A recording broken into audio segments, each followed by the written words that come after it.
Good hello morning sir. Students. Good good morning. Morning sir. देखिए, class में तो अपन लोग मिलते ही रहते हैं, लेकिन बैठ के बोला, लेकिन देखिए यहाँ मिलना एक थोड़ी अलग बात होती है ना। क्योंकि यहाँ कॉमन, सबके बीच में एक कॉमन बात करनी होती है। अभी बहुत सारे स्टूडेंट ऐसे हैं जो अभी 17 जुलाई को नीट का एग्जाम है, नीट का एग्जाम देंगे। टाइम अपने पास कोई ज्यादा नहीं बचा है, लेकिन फिर भी हमारे पास इतना सफिशिएंट टाइम है कि अगर हम ठान लें कि सिलेक्शन लेना है तो 100% ले सकते हैं। ठीक है ना। और अभी तो इतना टाइम है बच्चों कि अगर आप ठान लें कि फर्स्ट रैंक लानी है तो लानी है। ठीक है ना। टाइम की कमी नहीं है। अभी तो आपको पता है क्रैश कोर्स स्टार्ट हुआ है। जब वो क्रैश कोर्स में करके अगर सिलेक्शन ले सकते हैं तो हमने तो पूरे साल पढ़ा है। ठीक है ना। तो वो कोई दिक्कत नहीं है, बस मेन चीज है प्लानिंग। किस प्रकार से हम प्लान करें, क्या करें। तो उसके लिए पूरी प्लानिंग आपकी बना दी है कि किस किस प्रकार आपके टेस्ट वगैरह होंगे, क्या होंगे। और पूरी प्लान इस तरह से बनाया है कि आपको अपने रिवीजन का प्लान भी उसके अकॉर्डिंग ही बनाना है, ताकि आपके हर चैप्टर भी कवर होंगे और उन चैप्टर का रेगुलर हर वीक आपका टेस्ट भी होगा। तो उससे आपका पूरा पूरा एनालिसिस भी होगा। ठीक है ना। और फिर भी अगर किसी को लगे कि नहीं मुझे पर्सनल टाइम टेबल की जरूरत है, तो आप बिल्कुल आकर के मिल सकते हैं। मैं आपको पूरा गाइड करूंगा। ठीक है ना। टाइम टेबल कैसे बनाना है, क्या करना है बच्चों। ठीक है ना। देखिए बच्चों, अभी कुछ दिन पहले की बात थी कि मैं एक दिन मंदिर गया। तो मंदिर गया तो मैंने क्या देखा बच्चों, एक छोटी सी बालिका, एक छोटी सी बालिका मंदिर में घंटी बजाने का प्रयास कर रही थी। लगातार कूद रही थी, प्रयास कर रही थी। लेकिन क्या है, घंटी की ऊंचाई थोड़ी सी उससे ज्यादा थी। ठीक है ना। लेकिन वो अपना प्रयास जारी रख रही थी, बार बार कूदना, प्रयास करना कि भाई घंटी बज जाए। तो देखो बच्चों, उसको क्या है, उसे घंटी की ऊंचाई के बारे में इतना पता नहीं था, लेकिन उसने अपने आप पर विश्वास था कि मैं घंटी बजा सकती हूँ। क्या हुआ बच्चों, एक पीछे आदमी खड़ा हुआ था, वो आया और उसने उस बालिका को गोदी में उठाया और उस बालिका ने घंटी बजा दी। तो बच्चों, अगर अपन लगातार प्रयास करेंगे, लगातार प्रयास करेंगे, धीरे धीरे हमारे पीछे क्या है, पूरी रेजोनेंस की टीम आपके सपोर्ट में लग जाएगी। ठीक है ना। तो तभी मुझे इस बात का एहसास हुआ कि दुनिया में लोग असफल क्यों होते हैं, क्यों हार मान लेते हैं। क्यों हार मान लेते हैं, क्योंकि वो पहले ही मान लेते हैं कि हम सफल नहीं हो सकते और अपना प्रयास करना छोड़ देते हैं। ठीक है। तो हमें क्या है, रेगुलर प्रयास करना है और हमें दम लगाना है, फुल एनर्जी के साथ दम लगाना है बच्चों। कि जैसे आपने एक ओम शांति ओम फिल्म का एक डायलॉग सुना होगा कि यदि तुम किसी को दिलो जान से चाहते हो तो पूरी कायनात उसे आपसे मिलवाने में जुट जाती है। अगर आप सोच लोगे कि हमें नीट में फर्स्ट रैंक लानी है, तो पूरी रेजोनेंस की टीम आपके लिए 24 घंटे रेडी है, 24 आवर्स। ठीक है ना। आप कभी भी डाउट पूछें, कोई दिक्कत वाली बात नहीं है। ठीक है ना। और किसी भी स्टूडेंट के अगर कम मार्क्स आते हैं तो आकर के जरूर मिले, उसको तो मिलना ही चाहिए, ताकि हम आपको समय रहते हैं बता पाए कि आपको क्या करना चाहिए, आपको किस प्रकार से इंप्रूवमेंट करना चाहिए, किस प्रकार नेगेटिव मार्किंग पे कंट्रोल करना चाहिए और किस प्रकार से टाइम मैनेजमेंट करना चाहिए। ठीक है बच्चों। तो आपसे लास्ट में एक बात और कहूंगा कि सपने वो नहीं होते, सपने वो नहीं होते जो नींद में आते हैं। सपने तो वो होते हैं जिनके पूरे होने तक नींद नहीं आती। ठीक है बच्चों। इसी के साथ पीजी वाह सर। सर।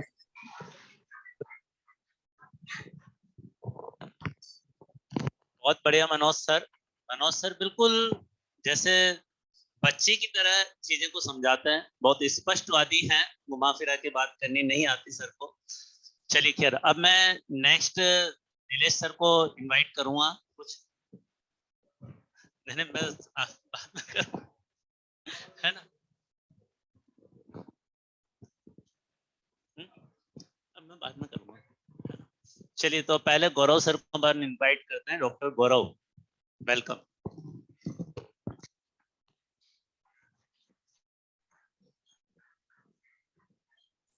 मॉर्निंग। पूरी नींद नहीं खुली अभी तक? Good morning. Good morning sir. Online वाले भी बोल, मैंने अनम्यूट कर रखा है।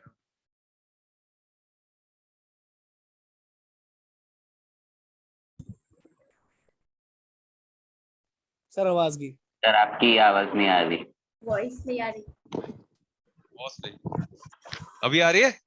Yes sir. हाँ सर। हाँ, यस सर। तो आपको पर्पस पता है कि क्यों बुलाया ऐसे अभी यहाँ पे?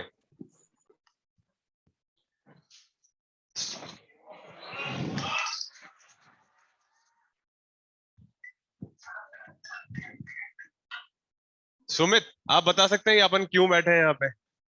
मतलब हाँ, अभी अपन क्यों मिल रहे हैं यहाँ पे? हाँ, अभी इस समय इस सेशन की क्या जरूरत थी, क्यों मिल रहे हैं? हाँ, तो मतलब क्यों मोटिवेट करना है, जैसे अपने को क्यों लगता है कि तुम्हें अभी अपन क्या है? जैसे आज क्या डेट है? आज डेट क्या है? 2 मई। और एग्जाम किस डेट को है अभी के अकॉर्डिंग?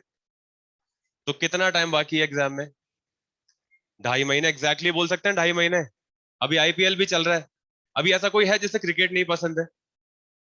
हमको सर। किसी को नहीं पसंद है। चलो, ये तो पता होगा किसी भी गेम के बारे में कि डेथ डेथ ओवर्स होते हैं या डेथ आवर्स होते हैं किसी भी चीज के। पूरे, जैसे अगर हम बात करते हैं 20 ओवर्स का मैच है या 50 ओवर्स का मैच है, ऐसा पूरा गेम है। या फुटबॉल की बात करते हैं, 90 मिनट्स का गेम होता है। तो जब लास्ट के 10 मिनट्स होते हैं, जैसे क्रिकेट में लास्ट के कुछ ओवर्स होते हैं, उनको डेथ ओवर्स बोलते हैं, डेथ मिनट्स बोलते हैं। पूरे ड्यूरेशन में गेम में आपने कैसे खेला, क्या खेला, कोई चीज मैटर नहीं करती अगर आपने लास्ट की बारी को आप संभाल के नहीं रख सकते। अभी जैसे कुछ लोग ऐसे हैं जो इस साल एग्जाम देंगे, जैसे आप देंगे अब इस साल एग्जाम देंगे 2.5 महीने बाद, कुछ 1 साल बाद देंगे, ऐसा ही है अभी।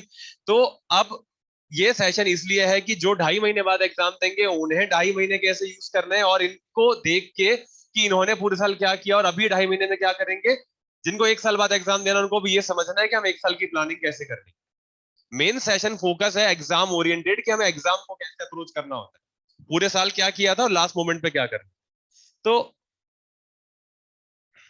शुभानी मैडम हमारे साथ है, मैडम आइए। तो लास्ट मोमेंट पे अब देखो, पूरे साल अपने पास 8 महीने थे, 9 महीने थे, 6 महीने थे, जिसने भी जब पढ़ाई स्टार्ट की। अभी की कंडीशन ये है कि आपके पास में अभी 2.5 महीने। शॉर्ट एंड स्वीट बात करें तो आवाज गई फिर से। सर वॉइस ये कि अब आप सर कितना वॉइस मेंटेन करते हो। क्या हो गया दिव्यांशु? वॉइस अभी नहीं आ रुक रही सर जाता। कभी कभी। क्या? आपकी वॉइस क्लियर नहीं आपकी आ रही सर वॉइस कभी नहीं आ कभी। रही।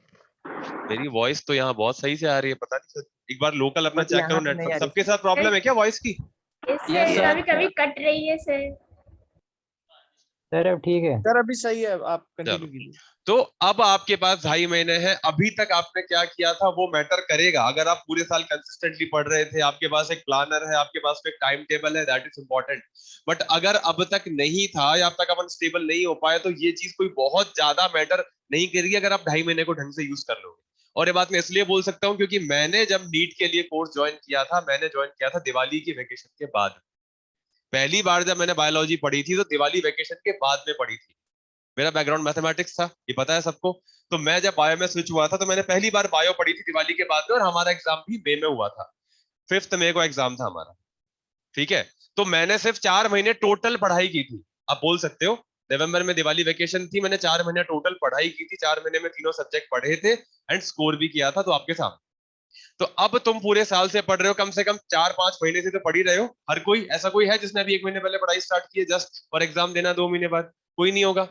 अभी तक आपको बेसिक नॉलेज इतनी तो होगी कि सब्जेक्ट में क्या है, कौन से चैप्टर है, उनका नाम क्या है और उनका वेटेज कितना है। ये अगर पता है बहुत अच्छी बात है, नहीं पता है तो आज जाके बस एक काम करना, सारे चैप्टर एक पेपर पे लिख लेना, उनका वेटेज डिसाइड कर लेना कि इस चैप्टर में से लास्ट 5 ईयर्स में इतने क्वेश्चन आए थे, इसकी इतनी इंपॉर्टेंस है, ठीक है। उसके बाद हमें देखना होता है कि हमें वो चैप्टर कितने आते हैं। 3 कैटेगरी बनाना, मैं कई लोगों को बोल चुका हूँ, वही बात सबके सामने कॉमन रिपीट कर रहा हूँ। 3 कैटेगरी बनाना। कुछ चैप्टर्स ऐसे होते हैं जिनको आपको बस एक बार देखना है, वो आपके स्ट्रॉन्ग पॉइंट्स हैं। कुछ ऐसे होते हैं जो हमें आते हैं बट फ्रीक्वेंटली रिवीजन की जरूरत पड़ती है। जैसे पी ब्लॉक हो गया आपके केमिस्ट्री में, डी ब्लॉक हो गया, रिवीजन चाहिए इनमें, आपको फॉर्मूला देखने, हाइब्रिडाइजेशन देखना है, आपको रिवीजन चाहिए। केमिस्ट्री इन एवरीडे लाइफ है, आपको रिवीजन चाहिए। एनिमल किंगडम में आपको पता है उसमें क्या है बट आपको रिवीजन चाहिए। कुछ ऐसे चैप्टर्स हो सकते हैं जो हमें बिल्कुल ही नहीं आते, जो एक्चुअली हमारे वीक है, जिन पे हमें काम करना पड़ेगा। तो अभी आप कैसे बैलेंस करोगे? सबसे पहले तो जो ऐसे चैप्टर है जो आपके मॉडरेट है, उनको एक एक चैप्टर, दो दो चैप्टर डिसाइड करो कि इनको दिन में 2 घंटे 3 घंटे देने और इन्हें रिवीजन में अपने को प्लानर में रखना है। फिर जो वीक चैप्टर आपके हैं उनको अपने पूरे दिन का, किसी की मॉर्निंग स्टडीज अच्छी होती है, किसी की इवनिंग स्टडीज अच्छी होती है, कोई लेट नाइट स्टडी करने वाला होता है, आपका जो पीक टाइम होता है जब आप सबसे अच्छी एफिशिएंसी दे सकते हो, तब उन चैप्टर्स को रखना। और इन बिटवीन जैसे कोई टेस्ट हो रहा है, टेस्ट आपके 15 से स्टार्ट हो जाएंगे एफएसटी, तो इन बिटवीन जो भी आपके चैप्टर्स होते हैं, जो आपके स्ट्रॉन्ग चैप्टर्स हैं, उन्हें आप फ्रीक्वेंटली देखते रहो। और देखो, कोई टाइम नहीं होता कि मुझे 12 घंटे पढ़ने हैं, 15 घंटे पढ़ने हैं। सिंपल सी चीज है, एग्जाम के अकॉर्डिंग अपना प्लानर डिसाइड करो, प्लानर को डे से डिवाइड करो, कितने में कम से कम 2 या 3 रिवीजन कर पाओगे, अब कितने स्टडी आवर्स चाहिए, वो आपके स्टडी आवर्स हो जाते हैं। कोई फिक्स पैरामीटर नहीं है। जो तरीका मेरा था उससे तुम नहीं पढ़ सकते, तुम्हारे तरीके से कोई और नहीं पढ़ सकता। अपना इंडिविजुअल तरीका आपको ढूंढना पड़ेगा, ठीक है?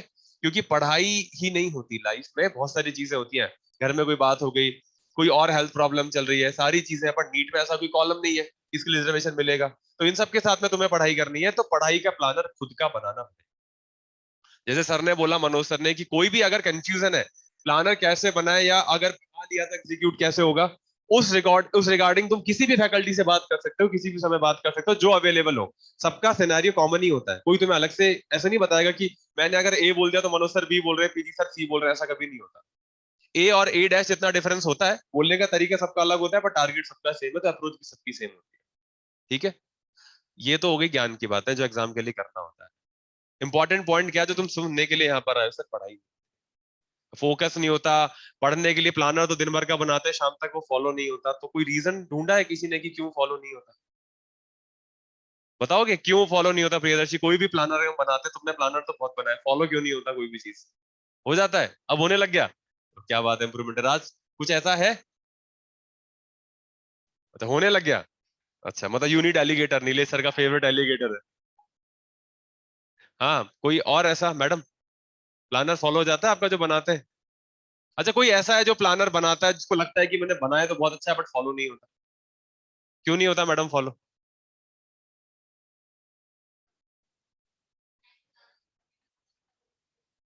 टाइम ज्यादा लगता है, मतलब पढ़ते पढ़ते सिर्फ पढ़ाई होती है, दिमाग कहीं और आउट हो जाता है। बेसिक प्रॉब्लम मैं यही बता रहा हूँ। देखो, अभी जब अपन पूरे साल किसी के साथ बैठ के पढ़ते हैं, अपने क्लासमेट हो, बैचमेट्स हो, हॉस्टल में कोई साथ में रहता हो, आप चाहो, अब सोच के आते हो कि यहाँ पे घर वाले जो सिखा के भेजते हैं, या खुद भी सोच के आते हैं कि हम अकेले बैठ के पढ़ाई करके अकेले एडमिशन ले रहे हैं, पर यहाँ पे आके आपका ग्रुप, फ्रेंड सर्किल, या आप बोलोगे नोन पर्सन बन ही जाता है, हो ही जाता है, ऐसा नॉर्मल सी चीज है। अब क्या होता है कि आपकी प्रॉब्लम तो आपकी है, उनकी प्रॉब्लम भी आपकी बन जाती है, भाईचारा इतना तगड़ा हो जाता है हमारा कि दुनिया की प्रॉब्लम हमारी है, ऐसे कैसे? मतलब किसी को जाना है तो ये तो मेरा भाई अकेले कैसे जाएगा, है ना? तो बहन तो होती नहीं है, पर भाई अकेले कैसे जाएगा, तो चीजें चल जाती है। दुनिया भर के जो डिस्ट्रैक्शन है ना, ये लास्ट के 2.5 महीने में, देखो एक चीज देखना कि अगर आपका सिलेक्शन होता है और उसका नहीं होता, जिसके साथ भी आपका 1 घंटा भी जाता हो, आधा घंटा भी जाता हो, उसके लिए कुछ कर पाओगे क्या? ऐसा कि अपने साथ उसको ले जाओगे? या उसका हो जाता है, आपका नहीं होता, तो सबसे वर्स्ट कंडीशन है दोनों का ही नहीं होता, तो भाईचारा यहीं रह जाएगा। अभी तक देखो, दोस्ती अलग चीज होती है, बातें करना अलग चीज होती है। एग्जाम में तुम दे रहे हो कॉम्पिटिटिव एग्जाम, और वो तुम्हें अकेले बैठ के देना है, वो तुम्हारा वेल विशर भी होगा, फिर भी कोई तुम्हारे लिए कुछ नहीं कर सकता। ये बात मैं हमेशा कहता हूँ, फैकल्टीज आपकी हेल्प करती है, आपको गाइडेंस देती है, पर कोई फैकल्टी दुनिया में ऐसी नहीं है जो किसी का सिलेक्शन करवा दे, और कोई ऐसी नहीं है जो किसी का सिलेक्शन रोक दे। सिर्फ आपको वेल विशर की तरह, एक गाइड की तरह गाइड कर सकता है, एकेडमिक गाइडेंस दे सकता है, नॉन एकेडमिक गाइडेंस दे सकते हैं, और वही आपके किसी अच्छे फ्रेंड से आप एक्सपेक्ट कर सकते हैं कि वो आपके लिए ऐसा करेगा। बट अगर आपका टाइम अब लास्ट के 2.5 महीने में 1 घंटा भी किसी के साथ जा रहा है ना, तो कंपेयर करके रखना कि उस 1 घंटे की वर्थ कितनी थी। अगर तुम्हारी पढ़ाई नहीं हो रही है तो तुम अपनी बॉडी को रेस्ट दे सकते थे, तुम सो सकते थे, खुद के लिए इंडिविजुअली जो तुम्हें करना है तुम वो कर सकते थे, पर अगर तुम किसी और के लिए टाइम दे रहे हो तो दैट इज वेरी बैड। और अगर ऐसा लगता है कि यार हम टाइम नहीं देंगे, किसी को बुरा लग जाएगा, तो अगर तुम अपना टाइम किल करके किसी को टाइम दे रहे हो और अगर तुम नहीं देते, उसे बुरा लगता है, तो तुम्हारा फ्रेंड है भी। तो ये लास्ट का पीक टाइम है, कंपटीशन का मतलब समझ लो। कंपटीशन का मतलब होता है कि तुम अकेले आए थे और अकेले एग्जाम दोगे और सेलेक्ट भी अकेले ही हो। अच्छा फ्रेंड है, एग्जाम के बाद भी तुम्हें मिल जाएगा, और नहीं मिलेगा तो वो फ्रेंड था भी नहीं। बहुत मिलेंगे ऐसे। अभी तक दोस्ती निभा ली, ग्रुपिज्म अपन ने देख लिया, अच्छी बुरी सारी चीजें होती है, कोई फर्क नहीं पड़ता अब क्या करोगे, वो हर चीज मैटर करती है। तो दो चीज ध्यान रखना, ऐसे कुछ लिख के लेके जाओगे तो दो चीज लिख के लेके जाना, तो अपना एकेडमिक प्लानर बना लेना कि किस 3 कैटेगरी में डिवाइड करना है, उसे कैसे फॉलो करना है। अपने दिन को डिवाइड कर लेना कि 2.5 महीने है, कितना रिवीजन अपने को चाहिए, उस अकॉर्डिंग दिन को डिवाइड कर लो, स्टडी आवर्स निकालो। ठीक है, 2 दिन का प्लानर बनाया करो। अगर आज के दिन में सपोज ऐसा हो गया कि हम नहीं पढ़ पा रहे, तो 2 दिन का कॉमन प्लानर बनाओ कि अगर आज कम हो तो कल ज्यादा पढ़ के उसे कवर कर लेंगे। सिंगल डे में कभी कभी डेविएशन हो जाता है। और तीसरी चीज, अब जो भी भाईचारा, दोस्ती, साथ घूमना, बातें करना, देखो आधा घंटा यहाँ बैठे हो जब तक ठीक है, इसके अलावा अगर तुम कर रहे हो तो तुम कितना पीछे जा रहे हो ये देख लो। क्योंकि मैं हमेशा बोलता हूँ, अगर तुम आधा घंटा कम पढ़ रहे हो तो कोई और जो रेगुलर आधा घंटा पढ़ रहा है वो तुमसे 1 घंटा आगे, क्योंकि आधा घंटा तुम्हारा कम हो गया, आधा घंटा उसका प्लस हो गया। यही कंपटीशन की डेफिनेशन है। कंपटीशन रिलेवेंट होता है, रिलेटिव होता है, रिलेटिव मोशन पढ़ा है ना, रिलेटिव होता है। जो तुम कम कर रहे हो तुम किसी और को इनडायरेक्टली एडवांटेज दे रहे हो, दैट इज द रिलेटिविटी। यही कंपटीशन का हार्डकोर प्रिंसिपल है। यहाँ पे इंडिविजुअल कट ऑफ या परसेंटेज नहीं होती, सबके बीच में तुमने कैसा परफॉर्म किया, दैट इज कंपटीशन, और यही अपने को करना है। तो अब अगर किसी को किसी भी तरह की प्रॉब्लम रहती है, एकेडमिक, नॉन एकेडमिक, हेल्थ वाली, फैमिली वाली, सीधे मेरे पास आ जाना, सर के पास आ जाना। मैं तो सबके लिए ओपन कहता हूँ, कोई फर्क नहीं पड़ता कि मैं से, जैसे एक बार मैडम आई थी बहुत टाइम से कि सर ने तो आपसे कभी बात ही नहीं की, कैसे बात करेंगे। बात करने के बाद कुछ लगा अजीब, ऐसा लगा कि अनकंफर्टेबल है, किसी भी तरह की प्रॉब्लम हो जो पढ़ाई में नुकसान कर रही है, तो सीधे आ जाना, कोई फर्क नहीं पड़ता, किसी भी समय टाइम ले लेना, जब मेरे पास टाइम होगा डेफिनेटली वी कैन टॉक। पर जो भी चाहिए एग्जाम के लिए, जो प्रैक्टिकली पॉसिबल चीजें हैं कि हम ये करके एग्जाम में सिलेक्शन ले सकते हैं, वो बता देना, हर कुछ तुम्हारे लिए अवेलेबल है। बट कंडीशन यही है, ऑनेस्टली 2.5 महीने अपने आप को दे दो, ना तो मुझे देने ना किसी और को देने, खुद के लिए ऑनेस्ट रहो। 2.5 महीने सिलेक्शन हो जाता है, मेरा 4 महीने में पहली बार पढ़ के हो गया, तो तुम्हारा भी हो जाएगा। ठीक है, तो अब ज्यादा लंबी बातें नहीं करते, I will hand over mic to Nilesh sir.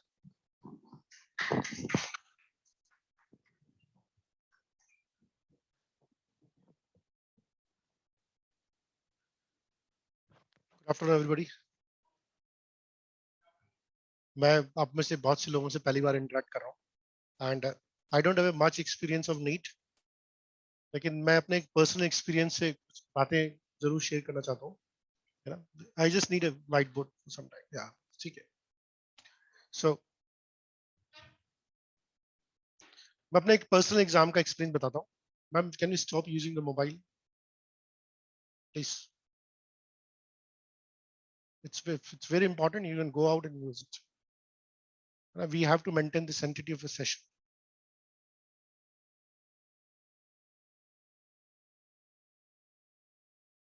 Okay,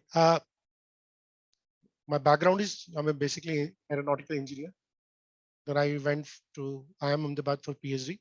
तो मैं बेसिक अपना जो मैंने one of the toughest examination crack किया था, कैट, उसका एक्सपीरियंस बताना चाहता हूँ। I have been very average in my studies, लेकिन कैसे उस एग्जाम को मैंने क्रैक किया, और उस एग्जाम में उस स्ट्रेटेजी को, वहां पर आपकी शायद कुछ लर्निंग आपको यहाँ पर मिल सकती है। किसी ने सुना है इस एग्जाम का नाम कैट ना, क्या फुल फॉर्म होती है, कोई बता सकता है?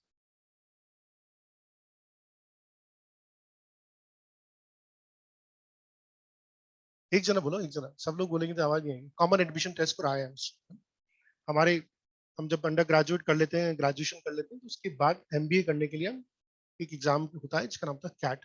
स्पेशली अगर आपको top IIMs, Indian institute of management से अगर आपको एमबीए करना है या पीएचडी करना होता है, उसके लिए एग्जाम देना होता है।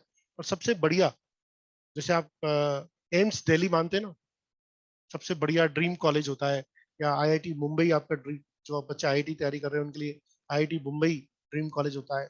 ऐसे जो लोग मैनेजमेंट की तैयारी कर रहे होते हैं उनके लिए ड्रीम कॉलेज होता है आईआईएम अहमदाबाद, जिसका प्लेसमेंट्स 7 फिगर सैलरी जो होती है ना, वो आईआईएम अहमदाबाद की होती है। So I just tell you my own experience of cracking the CAT. मैं एक हिंदी मीडियम का स्टूडेंट रहा हूँ और इंजीनियरिंग कर रहा था अपनी, उसी बीच में मेरा एयरफोर्स में सिलेक्शन हो गया, और एयरफोर्स में भी मैं जाके कैट की तैयारी करना शुरू किया। तो मैं अपना 8-9 घंटे का जॉब करता था और कैट का एग्जाम देता था। ड्रीम था कि आईएम जैसे कॉलेज से पढ़े। पर सर ने ऑलरेडी परसेंटाइल और रिलेटिव की बात करी, तो कॉलेज में परसेंटाइल बहुत इंपॉर्टेंट हो जाता है। परसेंटाइल यहाँ तो स्कोर आता है नीट में तो, लेकिन जेई मेन में कैट में ना परसेंटाइल बहुत इंपॉर्टेंट है। मैंने शायद पिछले सेशन में बात करी थी परसेंटेज परसेंटाइल का डिफरेंस क्या होता है, कोई बात करी थी क्या? ठीक है, सो परसेंटाइल और परसेंटेज, नाउ 99 परसेंटेज और 99 परसेंटाइल बहुत जमीन आसमान का अंतर है। ठीक है, 99 परसेंटाइल का मतलब है कि आप अगर 100 लोग एग्जाम दे रहे हैं तो आप 99 लोगों से आगे हैं। 99 परसेंटेज का कोई मतलब नहीं, उसका सिर्फ ये मतलब है कि 100 में से 99 नंबर आए। कितने लोग आगे कितने लोग पीछे उससे कोई आइडिया नहीं होता, इसलिए कॉम्पिटिशन एग्जाम में परसेंटाइल का यूज होता है। Now coming back to the my own experience of CAT, CAT में सिर्फ 2 सब्जेक्ट्स आते हैं, एक आता है इंग्लिश और एक आता है मैथमेटिक्स। इसी में हम मेंटल वेट भी डाल सकते हैं, ये 2 सब्जेक्ट्स आते हैं, ये प्रीडोमिनेटली 2 ही सब्जेक्ट्स आते हैं। यहाँ के सिलेक्शन के लिए, IIM अहमदाबाद के सिलेक्शन के लिए आपकी मिनिमम 99 परसेंटाइल चाहिए। अगर ये परसेंटाइल नहीं आती तो आपको इंटरव्यू के लिए कॉल भी नहीं आता। So when I appeared long time back, 98 में अपीयर किया था। ठीक है, सो जिन लोगों की लेस देन 50 परसेंटाइल आती है, उस जमाने में, उस समय जिसकी 50 परसेंटाइल से कम आती थी, उनके पास रिजल्ट भी नहीं आता था कि आप सेलेक्ट भी हो रहे नहीं हो। आपको अज्यूम कर लेता था कि आपके अंदर स्कोर नहीं आया तो आप सेलेक्ट ही नहीं हुए, 50 परसेंटाइल से कम है। सो आई अपीयर्ड इन 98, मेरा स्कोर कार्ड नहीं आया। I been a very average student. ठीक है, मेरे साथ प्रॉब्लम क्या थी, मेरी मैथमेटिक्स अच्छी थी लेकिन इंग्लिश बहुत ही बुरी स्टेट में थी। इतनी बुरी स्टेट में थी कि जब मैं 12th में NDA का एग्जाम दिया तो मैं, वो इंग्लिश में आता था एग्जाम, मुझे ट्राइंगल का मतलब भी नहीं मालूम था उसमें। मैं 12th क्लास तक प्योर होता ना गवर्नमेंट हिंदी मीडियम स्कूल में पढ़ा था, तो मैथमेटिक्स के पेपर में फेल हो गया बिकॉज वो पेपर भी इंग्लिश में था एंड मैं समझ ही नहीं पाया लाइन क्या होती है, आइसोसेलेस ट्राइंगल क्या होता है, लाइन सेगमेंट क्या होता है, डायामीटर क्या होता है, ये बेसिक बेसिक चीजें जो आपको बड़ी मतलब, आप ठीक है, आप मुझे हिंदी में याद नहीं है लेकिन उस जमाने में मुझे अंग्रेजी में नहीं है। So I could not clear it. 2003 when I was 2002 yes I was posted to Jammu and Kashmir. मैंने उस समय फिर एक बार काट दिया था और इस समय मेरी कुछ 65 या 66 परसेंटाइल आई। ठीक है, तो अगेन कैट क्लियर नहीं हुआ। 2003 मैंने दोबारा दिया, इस समय मेरी 91 परसेंटाइल आई, अगेन क्लियर नहीं हुआ। एंड फंडामेंटल प्रॉब्लम कुछ करता जा रहा था, मेहनत बहुत कर रहा था, बहुत ज्यादा मेहनत कर रहा था। कैट में हमेशा आप लास्ट के 2 महीने में ही मेहनत करते, पूरे साल भर नहीं पढ़ते आप, 2 महीने में मेहनत करते हैं। क्योंकि हम 2 महीने की बात कर रहे हैं तो मुझे वो एग्जाम्पल रेलेवेंट आया, तो मैं 3 बार दिया, सारा मटेरियल सॉल्व किया, लेकिन 50, 60, 70, 80, 90 वाज द लास्ट परफॉर्मेंस 2003 में, और 90 से कुछ नहीं होने वाला। कोई IIM आपको मतलब पूछने वाला भी नहीं था। अब तो बहुत सारे IIMs हो गए लेकिन उस जमाने में 6 IIMs होते थे और सिलेक्शन वाज क्रिटिकल। और अगेन प्रॉब्लम याद है क्या आती थी कि 91 परसेंटाइल भी आई तो मैथमेटिक्स में तो आ रही है 99.9 परसेंटाइल, इंग्लिश में आ रही है 30। English was a big bottleneck for me, English में आता ही नहीं था, इतनी वोकैबुलरी, इतनी ग्रामर, बहुत बड़ा इशू आता। 2003 या 2005 was the last time I wrote CAT, and इस बार मेरी जो परफॉर्मेंस आई थी वो 99.9 परसेंट आई थी, एंड इंग्लिश में I score 100 percentile, all India topper, जबकि इंग्लिश मेरा सब्जेक्ट था।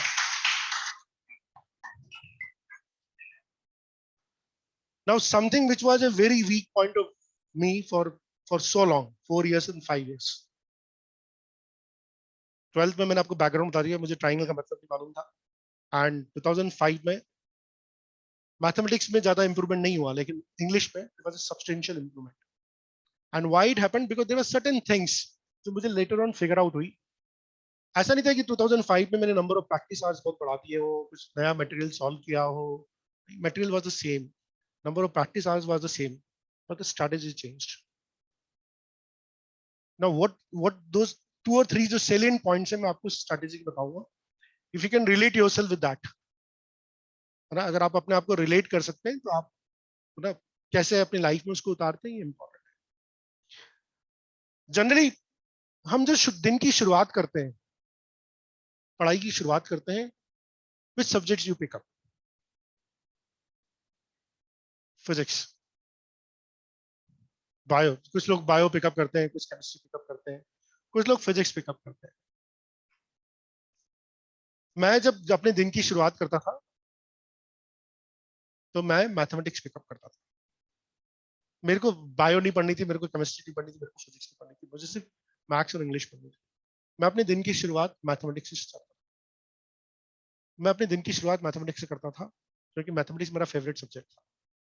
मुझे उसको करने में बहुत एंजॉय मिलता था। और ये बहुत बड़ी मिस्टेक थी जो मुझे बाद में रियलाइज, ये एक बहुत बड़ी मिस्टेक थी जो मुझे बाद में रियलाइज हुई।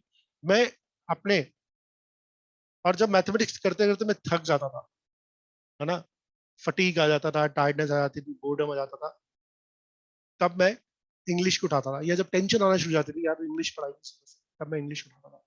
तो मैं इंग्लिश को, जो मेरा सबसे फियर्स कॉम्पिटिटर है, उसको मैं तब उठा रहा हूं जब मेरा एनर्जी लेवल लोएस्ट है। आप अपने सबसे मजबूत दुश्मन से तब भिड़ते हैं जब सबसे ताकतवर फील कर रहे हो, सबसे एनर्जेटिक फील कर रहे हो, मेंटली सबसे स्ट्रांग फील कर रहे हो। लेकिन मैं उससे उस समय भिड़ता था जब मैं त्रस्त हो चुका होता था। तो that was a first fundamental mistake. अगर हम डेली लर्निंग कर्व की बात करेंगे, एक सेकंड मैं यहीं पे इसी कर देता हूं, नहीं को बैठ। देखिए आपका किसी का भी लर्निंग कर्व जो होता है ना, और टाइम के साथ अगर मैं ग्राफ बनाता हूं, तो हम दिन की जब शुरुआत कर रहे होते हैं ना, जब हम पढ़ने की शुरुआत कर रहे होते हैं, तो इस स्लोप जो होता है ना, फिजिक्स में पढ़ते हैं स्लोप, इसका स्लोप पॉजिटिव नेगेटिव है? नेगेटिव है। ठीक, वेरी गुड। यहाँ पर अगर इस पॉइंट पे निकालेंगे तो स्लोप नेगेटिव है। अभी मैं 9th क्लास के बच्चों को पढ़ा के आ रहा हूँ, इस जगह स्लोप पॉजिटिव 0, इस जगह स्लोप 0, ठीक है ना। तो ये मैक्सिमा हो गया, मिनिमा हो गया, है ना। तो यहाँ पर आते थे, जैसे जैसे दिन बढ़ता जाता है क्या हो जाता है, हमारा रेट ऑफ लर्निंग डिक्लाइन हो जाता है। 1 घंटा पढ़ लिया, 1.5 घंटा पढ़ लिया, 2 घंटे पढ़ लिया, अब आपकी फटीग आना शुरू हो जाता है, टायर्डनेस आना शुरू हो जाता है। शुरू के आधे घंटे में जो आउटपुट आता है वो बात, नेक्स्ट आधे घंटे में आउटपुट नहीं आ रहा, और नेक्स्ट आधे घंटे में तो आउटपुट और नीचे आता है। थोड़ी देर बाद तो हम सिर्फ बैठे होते हैं, किताबें खुली होती है और कोई फायदा नहीं होता। तो मैं यहाँ पर मैथमेटिक्स उठाता, ठीक है। अब जब 2 घंटे निकल गए लेट्स से, यहाँ पर आके मैं, जब मुझे टेंशन शुरू होगी, मैंने इंग्लिश उठाना शुरू किया। जैसे मैं इंग्लिश उठाता था, ये ग्राफ वापस नीचे आ जाता था, क्योंकि इंग्लिश तो वैसे ही बहुत डरावना लगता था मुझे। सो फर्स्ट प्रॉब्लम थी कौन सा सब्जेक्ट में चूज करता हूं। मैं ये नहीं कहता कि आपको ये चूज करना, मैं ऐसे कह रहा हूँ कि मेरे लिए इंग्लिश वाज ए, जैसे किसी के लिए फिजिक्स डरावनी होती है, किसी के लिए केमिस्ट्री डरावनी होती है, किसी के लिए जूलॉजी डरावनी होती है, किसी के लिए बॉटनी डरावनी होती है, मेरे इंग्लिश डरावनी थी, मुझे बहुत डर लगता था। तो मैं इंग्लिश को सबसे बाद में उठाता था। एक चेंज मैंने स्ट्रेटेजी में किया, मैंने यहाँ से इंग्लिश उठाना शुरू किया। लेट्स से मैंने यहाँ से इंग्लिश उठाना शुरू किया, थोड़ी देर बाद आते आते ग्राफ डिक्लाइन हो जाता रहा। यहाँ पर आके मैं मैथमेटिक्स उठाता, मैथमेटिक्स फेवरेट सब्जेक्ट था, वापस ऊपर चला जाता, यहाँ इंटरेस्ट आता था। लेकिन अगर मैं यहाँ मैथ्स उठा लिया और यहाँ पर आके इंग्लिश उठा लिया, तो वापस ग्राफ नीचे जाएगा। एक फंडामेंटल चेंज। सेकंड थिंग, आपने सब्जेक्ट भी सही उठा लिया, लेकिन उसके बाद भी क्या होता है, आप अपने कंफर्ट जोन में चले जाते। What is the comfort zone? लेट के पढ़ना, वन शॉट वीडियो देखना, ये आज की तारीख में बहुत बड़ा कंफर्ट जोन है, जो एक बहुत, हमें एक बहुत बढ़िया फील दे रहा है। मैं बहुत पढ़ रहा हूँ यार,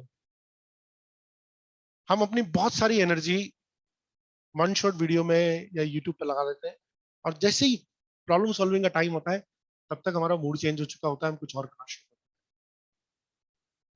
तो पहली चीज थी pick up the subject, and second जो थी ना, वो है आपकी स्ट्रेटेजी, अटैकिंग स्ट्रेटेजी। आपको अपनी अप्रोच ही चेंज करनी पड़ेगी। मान लीजिए फिजिक्स पढ़ रहे हैं, ठीक है, आपने शुरू किया, मान लीजिए एनएलएम का रिवीजन शुरू करने का सोचा है, क्या न्यूटन्स लॉज ऑफ मोशन का रिवीजन करेंगे। जो टिपिकल एवरेज बच्चा जो होगा वो क्या करेगा, चलो यार यूट्यूब पे देखते हैं, फिजिक्स वाला खोलते हैं। एवरेज बच्चे का जो माइंडसेट होगा पूरा 3 घंटे में आज निपटा देंगे एनएलएम। वन शॉट वीडियो बैठते हैं लेके और 3-4 घंटे अपन 3 घंटे वीडियो वन शॉट लगाते हैं। बहुत से बच्चे तो और मतलब और बढ़िया होते हैं, कॉपी और पेन तक नहीं खोलते, वो चलने दो, पूरी कथा चल रही है। 3-4 घंटे एनएलएम देखा, बहुत बढ़िया आ रहा है, बहुत मजा आ रहा है, सब समझ में आ रहा है। और जो सबसे इंपॉर्टेंट चीज थी एक्सरसाइज लगानी, वो हमने छोड़ दी। वो हमारे मोटिवेशन में थी नहीं, वो हमारे टाइमिंग में थी नहीं। तो वो पूरा जो दिन जो हमें एनएलएम करना था उसका कोई यूज ही नहीं रहा। वो एक कथा है, सत्यनारायण की कथा है जो आपने सुन ली, उसका कोई फायदा नहीं हुआ। तो अगर आप वन शॉट वीडियो देख के रिविजन कर रहे हैं और उसके बाद एक्सरसाइज नहीं लगा रहे तो कोई मतलब नहीं था। और दूसरी बात है, अगर वन शॉट वीडियो देखने में 2 से 3 घंटे खराब हो गए, फिर एक्सरसाइज लगाने का मोटिवेशन खत्म हो गया। What should be the correct strategy? अगर आपने उस चैप्टर को पहले से पढ़ा हुआ है, there is no point to watch one shot video, there is no point to go to the YouTube, क्योंकि आप YouTube पे जाएंगे दुनिया भर की डिस्ट्रैक्शंस और देखेंगे, बहुत सारे डिस्ट्रैक्शन देखेंगे। आप वो वन शॉट वीडियो फिजिक्स वाला से पढ़ रहे होंगे, सोचेंगे यार शायद आशीष अरोड़ा समझ के अच्छा पढ़ा है, थोड़ा सा उनसे भी पढ़ के देख लेता हूँ। फिर किसको और भी वेदांत वाला भी दिख जाएगा, वो भी दिख जाएगा, फिर हो सकता है चलो एक बार पीजी सर का भी देख लूं। तो there's a lot of confusion. Choices always does not make your life comfortable. जितनी ज्यादा चॉइसेस लाइफ आदमी की लाइफ में आती है ना, उतनी उसकी लाइफ कॉम्प्लिकेटेड होती है। We live in a paradox of choices. There was a time when the things were very simple. कौन से स्कूल में पढ़ना है, कौन सी कोचिंग तो थी नहीं, है ना, स्कूल में पढ़ना है। This was so simple for the parents. सबसे पास में कौन सा स्कूल है, सबसे फीस कम किसकी लगती है, बस। Only 2 parameters. Now it's a linear programming problem. You have 20 variables and the decision is you need a counselor. LKG में बच्चे के एडमिशन के लिए काउंसलर चाहिए होते हैं। वो आपको गाइड करते हैं पेरेंट्स को, कौन से स्कूल में बच्चे का एडमिशन कराए। उसका साइकोमेट्रिक टेस्ट होता है, पेरेंट का साइकोमेट्रिक टेस्ट होता है। So what is happening? The more you increase the number of choices, the life becomes complicated. So restrict yourself. Restrict yourself. You don't have a time. Believe me, इस समय आपके पास समय नहीं है experiment करने का। एक कंटेंट, एक टीचर, एक methodology. What should be the strategy? अगर आपको एनएलएम करना है, या लेट्स से कि रेक्टिलिनियर मोशन करना है, या काइनेमेटिक्स करनी है, या प्रोजेक्टाइल मोशन करना है, कोई भी एक एग्जांपल लेते हैं। मैं क्या करूंगा सर, मैं सीधी अपनी शीट लगाऊंगा, कोई थ्योरी नहीं पढ़ूंगा। मैंने सबसे पहले रेक्टिलिनियर 1D मोशन किया है, 2D मोशन किया, और एवरेज स्पीड के, एवरेज वेलोसिटी के सवाल किए, और वो भी सिलेक्टेड सवाल करूंगा, मैं सारे सवाल नहीं करूंगा शीट के। आपके रिवीजन में एक थंब रूल होता है, when you are doing a revision, आपके पास जितनी भी प्रॉब्लम्स है, you should not attempt more than 20% of the problems, वरना आप वो रिवीजन कर ही नहीं पाएंगे। आपने सोचा था आज एनएलएम प्लान कर लेंगे, आज का पूरा दिन तो मालूम पड़ा वन शॉट वीडियो में निकल गया। प्लान हम करते ना, वो बिल्कुल सही बोला उन्होंने, हम प्लान करते हैं लेकिन प्लान एग्जीक्यूट नहीं होता। हम प्लान एग्जीक्यूट इसलिए नहीं पाते बिकॉज हम बहुत एम्बिशियस प्लान बना लेते हैं। मुझे मालूम है, हम थोड़े साल पहले विज्ञान नगर रहते थे, तो बंसल क्लासेस हुआ करती थी, उनके पास में हमारा मकान है, पुराना मकान है। तो नीचे हमारे बच्चे रूम लेके रहते थे। बहुत पुरानी बात बता रहा हूँ मैं, आई थिंक 98 के आसपास का, 95-98 का, मुझे अभी भी याद है। So I was staying the second floor, और ग्राउंड फ्लोर पे 2-3 कमरे थे। तो बच्चे कई बार ऐसे मोटिवेशन सेशन अटेंड करके आते थे, मोटिवेशन सेशन अटेंड करके आते बड़े बड़े poster, dream all India rank 1 इन IIT चाहिए, और फिर शेड्यूल एक तरफ देखो तो बड़ा सा पोस्टर बना हुआ है, चार्ट लगा हुआ है, उसमें शेड्यूल बना हुआ है, सुबह 5 बजे उठूंगा, 5 से 15 मिनट में तैयार हो जाऊंगा। फिर बहुत ऐसा टाइम टेबल है जिसमें खतरनाक सा टाइम टेबल बना रखा है, 15 मिनट में तो सब तैयार कर लूंगा, और फिर उसका पढ़ूंगा, फिर ब्रेकफास्ट, और फिर पढ़ूंगा, और कुल मिला के 15-16 घंटे की स्टडी आवर्स, है ना। और फिर सुबह सुबह अलार्म बजना शुरू होता था, मैं सेकंड फ्लोर से उतर के नीचे आ जाता था उस बच्चे को उठाने, वो बच्चा नहीं उठता था। So we have to be realistic. ये रियलिस्टिक होना बहुत जरूरी है कि अपन थोड़े से छोटे छोटे टारगेट सेट करें, है ना, और गैप रखें, हर चीज में गैप रखें। ये वो साइन एक्स की तरह साइनसोइडल कर्व नहीं होना चाहिए। एक दिन तो बहुत जबरदस्त पढ़ लिए, फिर दूसरे दिन जैसे साइन 180 की तरफ जाने लगे, 90 से 180 की तरफ स्लोप नेगेटिव होता जा रहा था। थोड़ा सा कंसिस्टेंसी लेके आए, तो एक मॉडरेट अमाउंट ऑफ स्टडी होनी चाहिए। मुझे लगता है मॉडरेट अमाउंट ऑफ स्टडी 7 से 10 घंटे की स्टडी बहुत अपने आप में सफिशिएंट, लेकिन आप उसको डिलीजेंट वे में करें, ठीक है। अब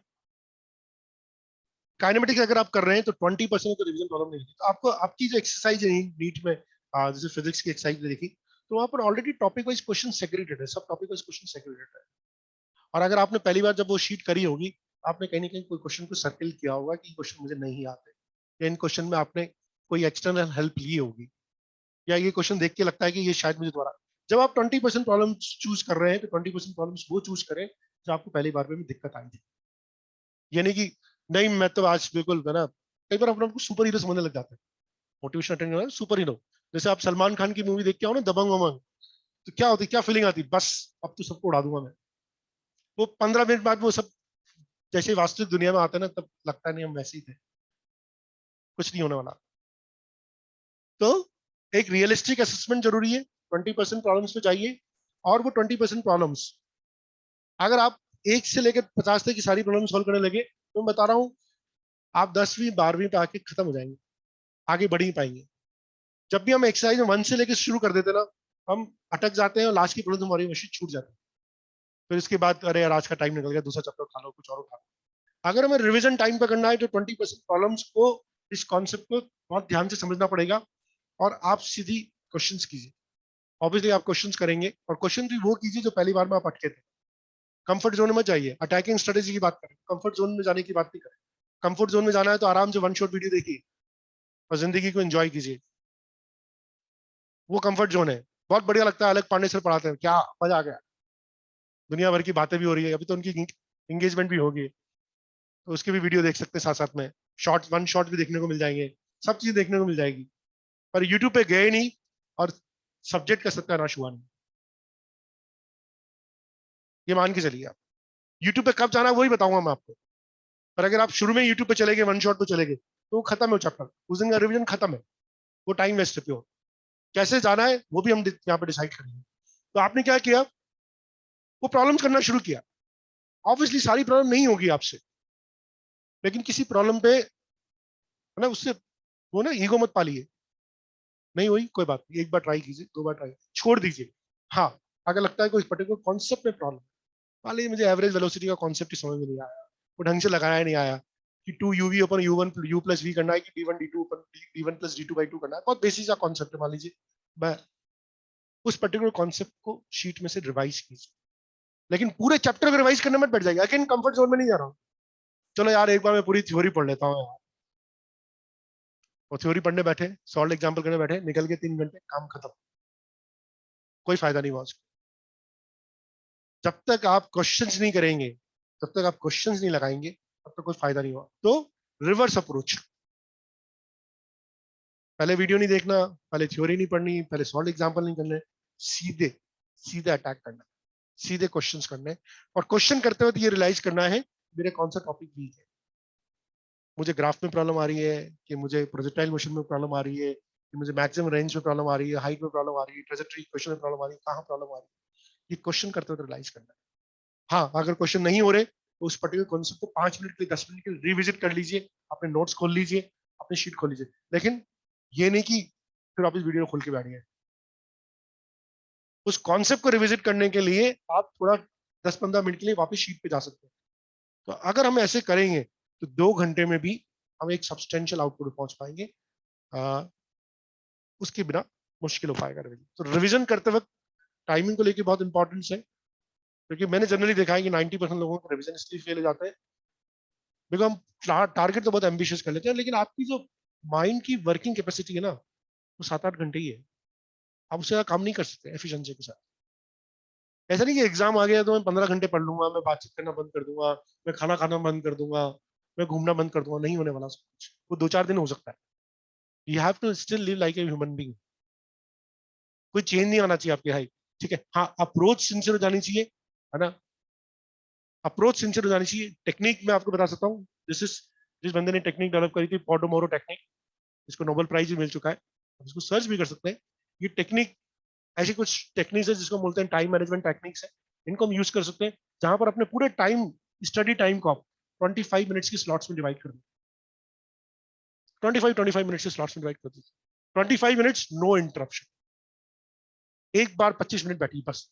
बहुत 1 घंटा 2 घंटा 3 घंटे की बात नहीं कर रहा, 25 मिनट बैठिए। इन 25 मिनट में या तो कोई फोन आसपास होना चाहिए, या कोई दोस्त आसपास होना चाहिए, फिर 25 मिनट पढ़िए। इस 25 मिनट पढ़ने के बाद आप 5 मिनट का ब्रेक लीजिए, पानी पीने के लिए, खाने के लिए, ठीक है ना, वो आप ले सकते हैं। और अगर आपने ऐसे 4 स्लॉट चला लिए, 25 + 5 के 4 स्लॉट चला लिए, तो करीब करीब पूरे 2 घंटे हो जाते हैं। तो 25 मिनट पढ़िए, 5 मिनट का ब्रेक, 25 मिनट पढ़िए, 5 मिनट का ब्रेक, 25 मिनट पढ़िए, 5 मिनट ब्रेक, और फिर 25 मिनट पढ़िए। ये करीब 2 घंटे जाते हैं। इसके बाद आप अपने आप को एक ट्रीट दे सकते हैं, 30 मिनट्स, 30 मिनट का लंबा ब्रेक ले सकते हैं। क्योंकि हम लगातार जब पढ़ रहे होते हैं ना, ये जो एफिशिएंसी होती है डाउन होती जा रही है। अब यहाँ पर इसको वापस बूस्ट करने के लिए आपको ब्रेक भी चाहिए, ब्रेक भी चाहिए। तो ये ब्रेक इसलिए लीजिए, चाहे वो फूड ब्रेक हो, चाहे वो थोड़ा बहुत टहलने वाला ब्रेक हो, ठीक है। ये जो 2 घंटे पढ़ने के बाद ये वाला जो ब्रेक है, इसमें आप मोबाइल भी यूज करें 10 मिनट, क्योंकि एकदम से तो होगा नहीं, मोबाइल छूट जाएगा। ये टाइम रखिए इसके लिए, 10 मिनट 15 मिनट यूज कर लीजिए, ठीक है। सो पोमोडोरो टेक्निक ना, अप्रोच, माइंडसेट, ये सब इसमें बहुत इंपॉर्टेंट हो जाएगा। एंड चीजें तो खैर सब पॉसिबल है, लेकिन यस, सिंसियरिटी वाला पार्ट। सो कोई आइडियल टाइम टेबल नहीं होता, मतलब ऐसा नहीं कि सेशन की बात सुबह 5 बजे लेकर रात को 12 बजे तक का टाइम टेबल बना दिया, वो नहीं होना वाला। हम 7-8 घंटे का टाइम टेबल बनाए, बहुत है अपने आप में। एक दिन में एक मॉडरेट, अगर फिजिक्स पढ़ रहे हैं तो हम सोचे कि मुझे फिजिक्स कम से कम उस चैप्टर की मैं 40 प्रॉब्लम की कर लूँ।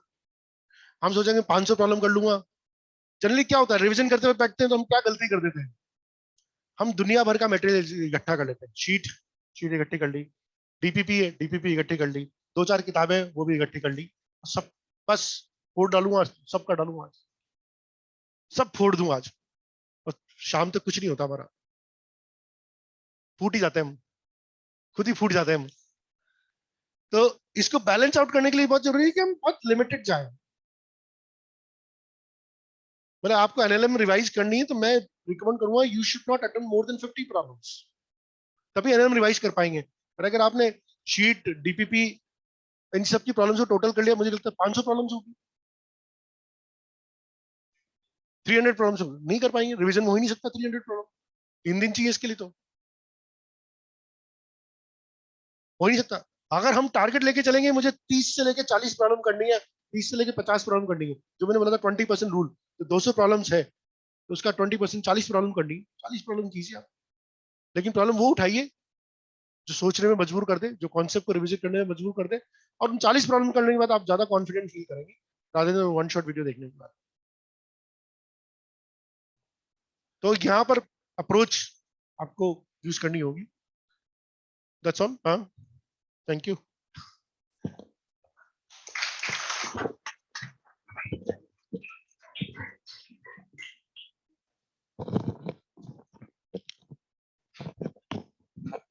हेलो सर, एक चेयर उधर से ले लेता हूँ।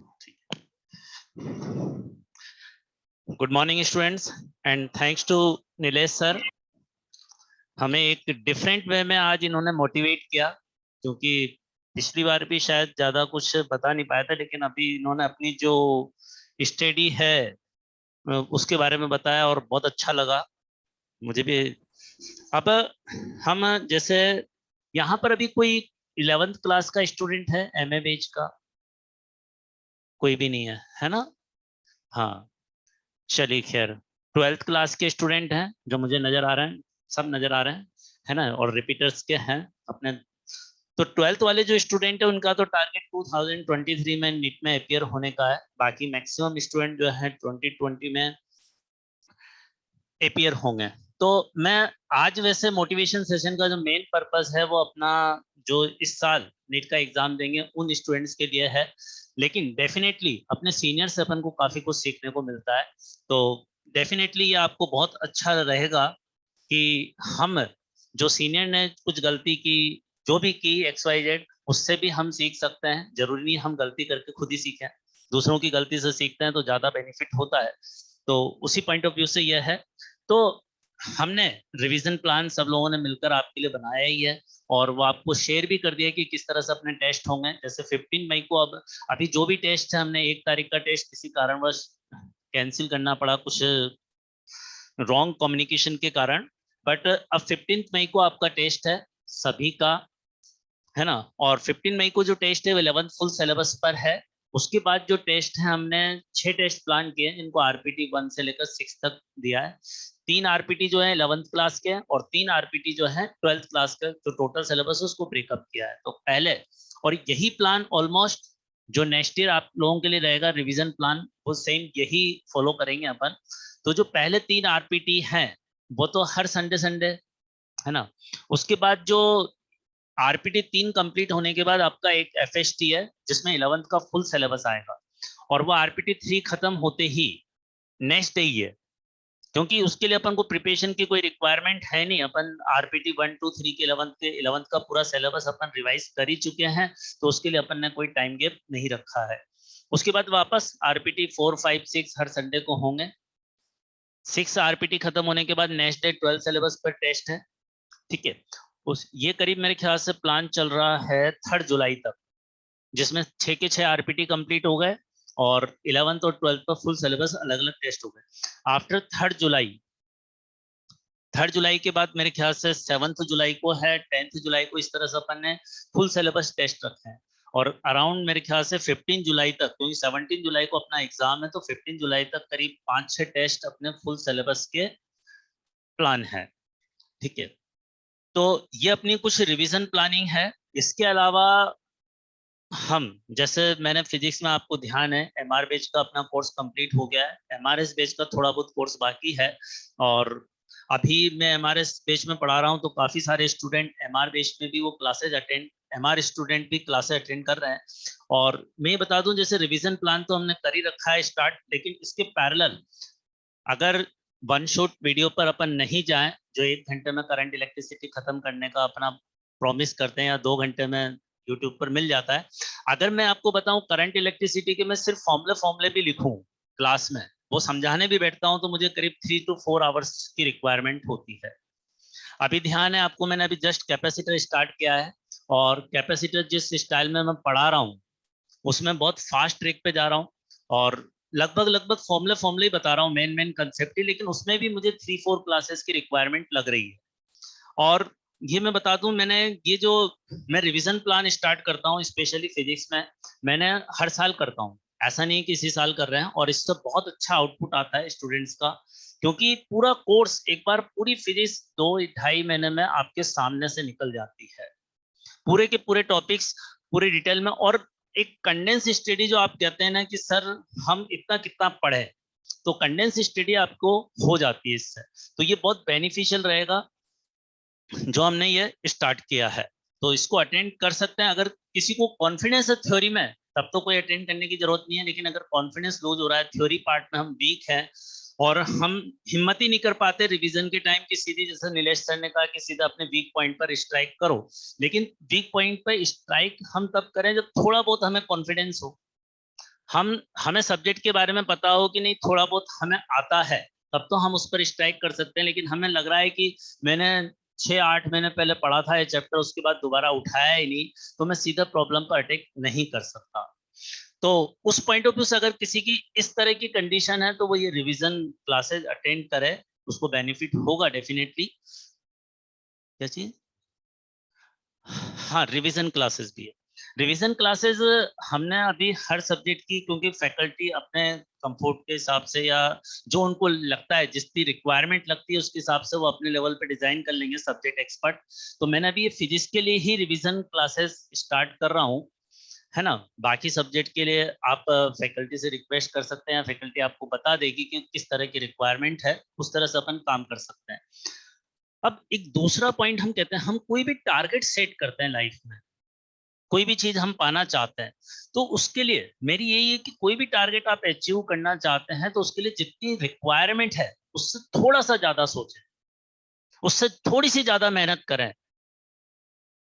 तो आपको सक्सेस अच्छी मिलेगी और आपको अपने अंदर एक कॉन्फिडेंस भी होगा। जैसे मान लो नीट में हम ये सोचते हैं कि जनरल कैटेगरी के लिए कट ऑफ 610 मार्क्स होती है, लेकिन अगर हम उसके थोड़ा सा हम माने कि हमारी कट ऑफ 615 या 620 होनी चाहिए, तो हम कंफर्ट जोन में रहेंगे। डेफिनेटली ठीक है, हमें 620 मार्क्स लाना टफ टास्क होता है क्योंकि 610 ही नहीं आते, लेकिन अगर हम उससे थोड़ा सा लिटिल बिट अपना टारगेट रखेंगे ना, तो वो अचीव करने में हमें आसानी होगी। इवन मतलब ये जो टारगेट होते हैं ना, कोई भी चीज में सक्सेस होती है हमारी डेली लाइफ में होनी चाहिए। डेली लाइफ का मतलब है जैसे आपको मान लो फिर कोई क्लास है आपके 8 बजे, अब 8 बजे क्लास है तो स्टूडेंट सोचते हैं, कुछ स्टूडेंट सोचते हैं हम 8 बजे पहुंचे, कुछ सोचते हैं यार सर भी 5-10 मिनट तो लेट ही आते हैं, अपन 8-10 तक पहुंचते हैं, है ना। लेकिन अगर लाइफ में आप सक्सेस पाना चाहते हो तो आप 8 बजे की क्लास में 8 बजे के पहले 5 मिनट पहले पहुंचने की कोशिश करो, क्योंकि क्या होता है जब 8 बजे क्लास स्टार्ट होगी आपकी, अगर 5 मिनट पहले आप क्लास में पहुंचोगे, क्लास के एनवायरनमेंट से फेमिलियर होंगे, अपने आप को कंफर्ट जोन में रखोगे, रिलैक्स होंगे क्लास में, उससे आपको एकदम से क्लास ज्यादा अच्छी लगेगी। और हो सकता है आपको कुछ ऐसा लग रहा हो कि यार मैं आज सर क्लास में पढ़ाने वाले हैं, कल ये पढ़ाया था, इसको थोड़ा सा रिवाइज कर लूं, तो 5 मिनट आप उसमें यूज कर सकते हैं। तो हमेशा लाइफ में कभी भी कोई भी काम करना हो ना, तो थोड़ा सा 5 मिनट पहले सोच लो उसको कि मुझे 5 मिनट पहले पहुंचना है, ये नहीं कि मैं सबको इंतजार कर रहा हूं, है ना। तो ये एक थोड़ी सी चीजें लिटिल बिट, थोड़ा सा जो आपने सोचा है, जो भी टारगेट आपका लाइफ में है, उससे थोड़ा सा एक्स्ट्रा कर लो। क्योंकि जैसे कोई भी रेसिंग करने वाला पर्सन होता है, 100 मीटर की रन करता है, उसका जो भी रिकॉर्ड होता है, वर्ल्ड रिकॉर्ड, अगर उसको वर्ल्ड रिकॉर्ड ब्रेक करना है तो डेफिनेटली थोड़ा सा और कम टाइम प्लान करता है, और जब थोड़ा सा कम टाइम प्लान करेगा ना, वो तभी रिकॉर्ड ब्रेक कर सकता है, अदरवाइज वो रिकॉर्ड ब्रेक नहीं कर सकता। एक बहुत ज्यादा कॉमन हमारी लाइफ में, हर आदमी की लाइफ में, स्टूडेंट ही नहीं बाकी भी, एक ब्लेम लगाने की बहुत बड़ी हैबिट हो गई। यहाँ किसी भी इंस्टीट्यूट में आप पढ़ रहे हो, सारे टीचर बहुत मेहनत करते हैं, बहुत ईमानदारी से पढ़ाते हैं, जितना उनको आता है उससे ज्यादा बताने की कोशिश करते हैं। कुछ चीजें आपको हो सकता है कि फिजिक्स समझ में आ जाए, केमिस्ट्री आ जाए, कोई एक सब्जेक्ट नहीं समझ में आए, तो हम क्या करते हैं, या हमारे समझ में भी आ रहा होता है, एग्जाम देते हैं, उस सब्जेक्ट में मार्क्स नहीं आते, तो हमें लगता है कि हम सीधा ब्लेम कर दें उस टीचर पर जो हमें वो सब्जेक्ट पढ़ा रहा है। तो ये एक बहुत गलत हैबिट है, क्योंकि ब्लेम करना बहुत आसान है, ब्लेम करना बहुत आसान है, क्योंकि टीचर ने पूरी मेहनत की है ईमानदारी से, और नहीं भी की या कुछ भी रीजन है, कुछ एक इवेंट बट कमी रह गई या हमें उस टीचर का समझ में नहीं आया, लेकिन हम अपने एफर्ट्स पूरे रखे हैं, हम ब्लेम लगाने की कोशिश नहीं कर, हम ठीक है कोशिश करते हैं उसको सुधारने की, बट ब्लेम नहीं लगाए। ऐसे ही ये ब्लेम मतलब आप लोग क्लास में नहीं लगाते, हर आदमी लगाता है। अपन घर पे जाते हैं, घर पे अगर पेरेंट्स के साथ रहते होते हैं, मम्मी पे ब्लेम करते हैं, मम्मी आपने मुझे टाइम पर ये नहीं दिया, मम्मी आपने वो मुझे टाइम पर नहीं दिया। कई सारी चीजें होती हैं, हम अपनी हैबिट जो है ना बचपन से सीख रहे होते हैं, घर से सीख रहे होते हैं, और वो घर से सीखते सीखते इंस्टीट्यूट तक कंटिन्यू हो जाती है।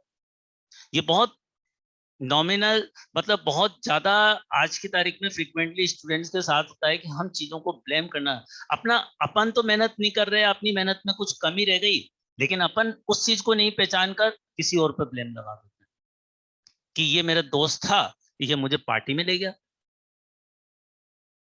तो ये कई सारी चीजें होती है, ब्लेम लगाना बहुत आसान होता है, सबसे आसान टास्क है, लेकिन कोई नहीं देखता, सक्सेस को ही देखता है। तो ये चीजें ब्लेम लगाना बंद करें और थोड़ा सा अर्ली पहुंचे। अब इसके अलावा जैसा भी नीलेश सर ने भी कहा कि करीब 8 से 10 घंटे पढ़ाई सफिशिएंट होती है, और मैं भी यही मानता हूं कि 8 से 10 घंटे पढ़ाई बहुत सफिशिएंट होती है, लेकिन उसमें आपकी पूरी फोकस स्टडी होनी चाहिए।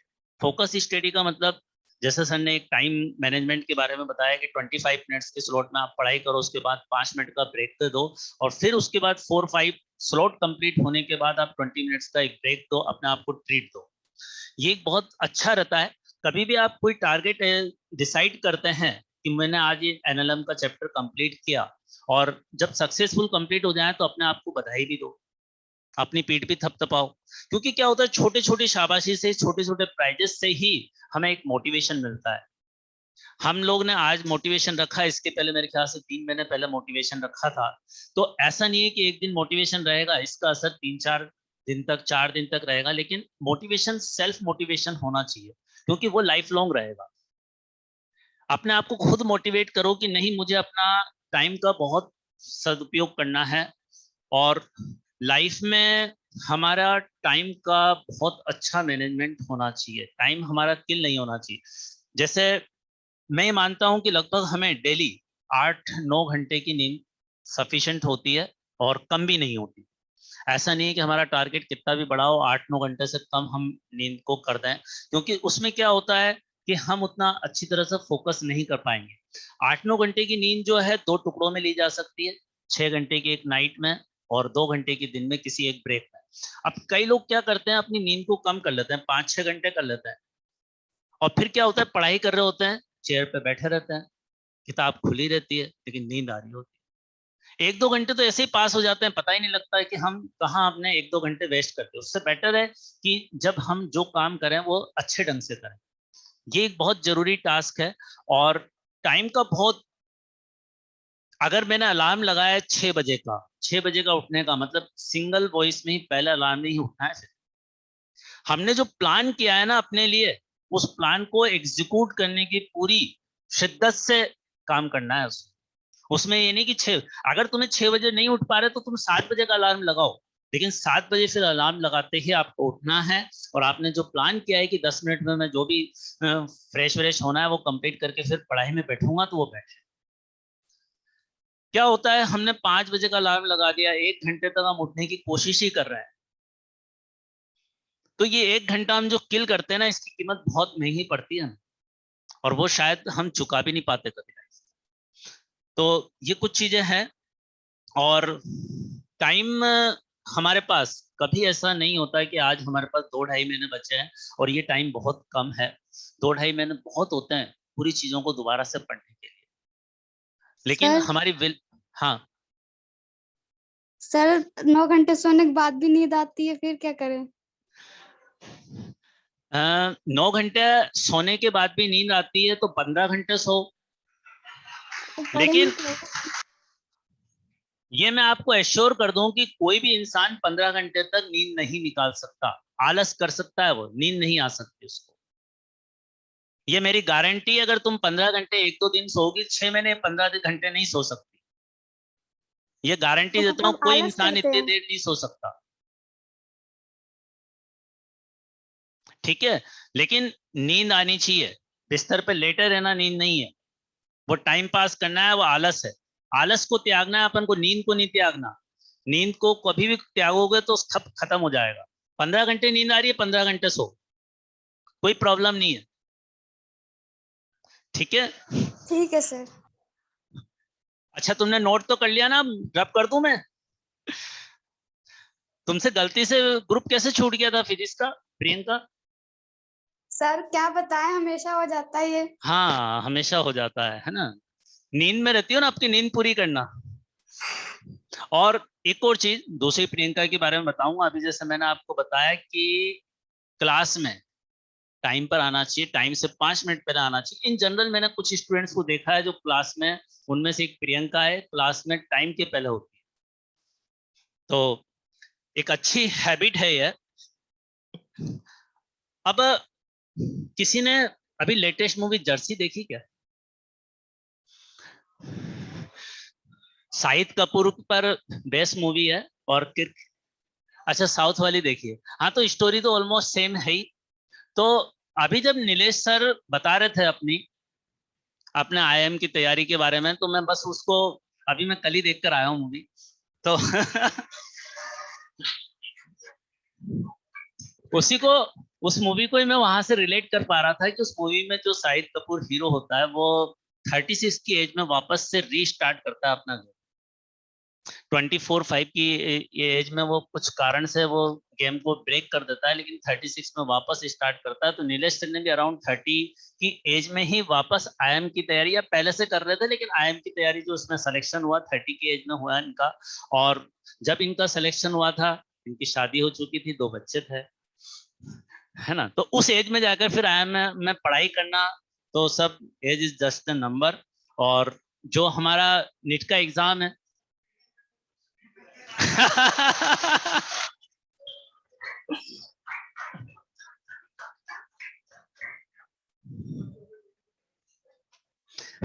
ठीक है, तो जैसे गौरव सर ने कहा कि, या मनोज सर ने भी कहा कि हमें रैंक 1 के बारे में सोचना है, लेकिन रैंक 1 के बारे में सोचना है तो उसके लिए जो मेहनत की रिक्वायरमेंट है वो भी हमें ही करनी है। रैंक 1 आती है, आसमान में छेद भी होता है, लेकिन मेरे यारों इतनी शिद्दत से वो पत्थर उछालो कि हमें सक्सेस मिले, बस यही है। वाह सर। हमें जो टारगेट बनाते हैं ना उससे थोड़ा सा ज्यादा सोचना पड़ेगा, हमें सारी कुर्बानियां देनी पड़ेगी दूसरी चीजों की भी। और कुर्बानी में मतलब मैं और कुछ नहीं कह रहा, जो हम टाइम किल करते हैं ना, जिसका हमें पता नहीं होता, ये टाइम किल जो हमारा होता है 2-2 मिनट, आधा-आधा घंटा, बस इसको ही सेव करना है। मैं ये नहीं कह रहा खाना खाना कम कर दो, नींद को कम कर दो, खेलना बंद कर दो, सब चीजें रेगुलर चलाओ, लेकिन आपको पढ़ाई आपकी रैंक 1 आ जाएगी। बट शर्त है कि आप टाइम जो किल करते हो, और ये खुद आप जानते हो कि आप कितना टाइम किल करते हो, खुद जानते हो कि कितना टाइम किस चीज में किल कर रहे हो। आपको खुद एनालिसिस करोगे तो पता लग जाएगा कि हम कितना टाइम किल करते हैं और इसको कहाँ कहाँ यूज कर सकते हैं। अगर आपने जिस दिन अपने पूरे 24 आवर्स को प्रॉपर वे में यूज कर लिया, डेफिनेटली आपके लिए कोई भी चीज मुश्किल नहीं है, कोई भी चीज टफ नहीं है, बहुत आसान लगेगी। तो टाइम का मैनेजमेंट, टाइम किस तरह से, सुबह उठने से आप क्या क्या एक्टिविटी कर रहे हो, आप एक्सरसाइज करो, खेलो, आधा घंटा, पौन घंटा, कुछ भी करो, लेकिन मेन चीज आपका ये है कि टाइम आपका बेकार नहीं जाना चाहिए लाइफ। टाइम बहुत बड़ी चीज है, इसकी कीमत कभी मतलब कैलकुलेट आप कितना टाइम यूज कर पा रहे हो, कितनी एफिशिएंसी से आप काम कर रहे हो। और ये जो अपन 2-2.5 घंटे पढ़ते हैं ना, उसकी जगह जैसे आपने 25 मिनट्स के या 30 मिनट्स के ब्रेक में आपने पढ़ाई की, लेकिन वो 35 मिनट्स ऐसे होने चाहिए कि बस कहीं और फोकस नहीं हो, हमारा दिमाग में कोई भी और दूसरे जो है ख्याल नहीं आए। और जैसे मैंने आपको बताया है, हमेशा से बताता रहता हूँ, जब भी आप प्रॉब्लम सॉल्व करते हैं तो कभी भी 2 मिनट से ज्यादा किसी क्वेश्चन को नहीं देना है। अगर 2 मिनट से ज्यादा आप दे रहे हो तो अपना टाइम वेस्ट कर रहे हो, नथिंग एल्स। वो क्वेश्चन अगर 2 मिनट के अंदर नहीं हुआ तो फिर कभी भी नहीं होगा। आपको अगले क्वेश्चन पर बढ़ना है। अगर क्वेश्चन बनेगा, वैसे तो एवरेज टाइम 1 मिनट ही है अपने लिए, लेकिन किसी न किसी क्वेश्चन में अपन को क्लिक नहीं करता है तो मैक्सिमम टू मैक्सिमम 2 मिनट दे सकते हैं, क्योंकि 2 मिनट के बाद हमारी आंखें उस कॉपी पे हो सकती है, लेकिन हमारा दिमाग क्वेश्चन पे नहीं होता है, वो कहीं और होता है, मेरा क्या होगा। और जब ये दिमाग में आ गया तो आपका कुछ होगा ही नहीं, आपने खुद ही मान लिया। ठीक है ना, तो इस चीज को ध्यान रखें कि 2 मिनट से ज्यादा कभी किसी, हाँ, आपने 2 मिनट में क्वेश्चन अच्छी तरह समझ में आ जाता है हमें, और हमें ये पता लग जाता है कि क्वेश्चन किस चैप्टर का है, किस टॉपिक का है, और मेरे क्या वीक पॉइंट है, क्या मैंने कंसेप्ट नहीं पढ़ा। तो बेटर है हम उससे रिलेटेड थ्योरी को रेफर करें। ठीक है, थ्योरी को रेफर करें। कई बार ऐसा भी होता है, कई स्टूडेंट मिलते हैं मुझे, सर मैंने एक बार 2 मिनट क्वेश्चन किया, लेकिन बाहर घूमने गया, उतने में क्वेश्चन का सॉल्यूशन मुझे मिल गया। तो ये चीजें अपना आप हो जाती है, क्वेश्चन दिमाग में सेट हो जाता है, जरूरी नहीं आंसर उसी समय आएगा, आंसर किसी और दिन भी आ जाता है और अपना आप आ जाता है उस क्वेश्चन का। तो गौरव सर से, जैसे कहूँ, गौरव सर से सीखने की बहुत सारी चीजें हैं। गौरव सर ने लाइफ में मतलब कभी किसी एग्जाम को से डरे नहीं है, कोई भी एग्जाम देना है दे लेते हैं और रिजल्ट भी बढ़िया आ ही जाता है। तो इनसे ये सीखने की चीजें बहुत है कि हमें एक टाइम में कई सारी एक्टिविटी भी कर सकते हैं। तो हर आदमी में कुछ ना कुछ खास बात होती है, और हमें क्या है उससे वो लेना आना चाहिए। ठीक है, तो ये चीज है। ऑल द बेस्ट, बाकी तो अपन मिलते ही रहेंगे।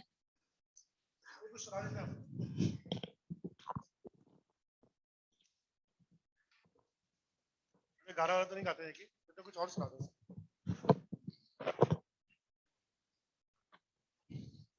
एक छोटी सी, हाँ छोटी सी कविता है, ठीक है यार, रिकॉर्ड मत करो यार। हाँ हाँ हाँ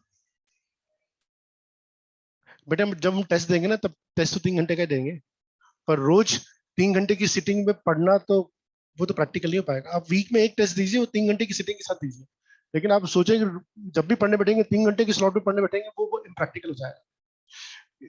हाँ, एक मिनट मैं आता हूँ।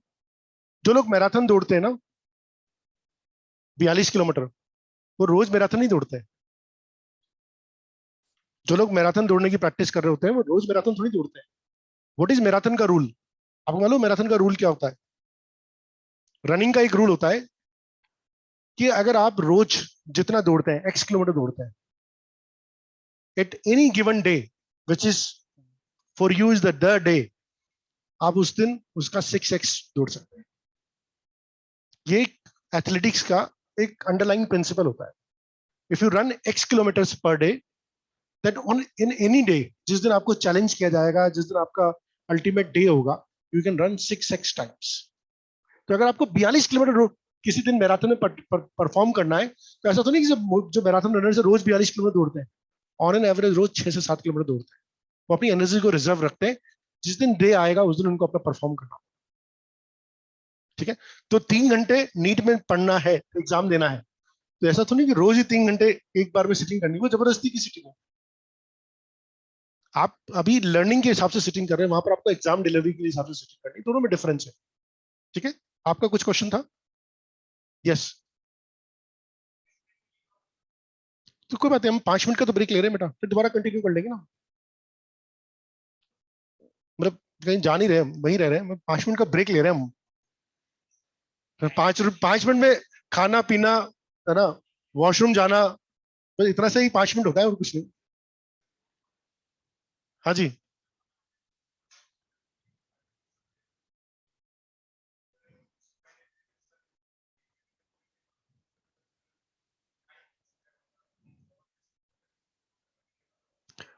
देखिए, वो वीक की बात मैंने क्यों कर रहा हूँ, है ना, एक होता है इंटरेस्ट और एक होता है बिजनेस इंटरेस्ट, है ना।